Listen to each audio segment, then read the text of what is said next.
Hello, good day and welcome. I will be answering NECO 2020 Health Education Past Question 20. Hemoglobin is the chemical compound by which blood cells receive A. Water, B. Oxygen, C. Nutrient, D. Carbon, and E. Carbon dioxide. Now, hemoglobin HB is a pigment or a chemical pigment that is found in the red blood cell, and this is why the color of the red blood cell is red. It is due to the presence of hemoglobin. Now, this hemoglobin has a very high affinity for oxygen. It has high affinity for oxygen, and that is why it is possible for the red blood cell to transport oxygen to different parts of the body.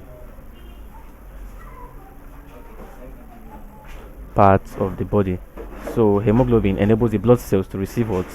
Oxygen, and that is option B, oxygen from the environment. Thank you and God bless you. Ensure subscribe to the channel for more videos and past questions.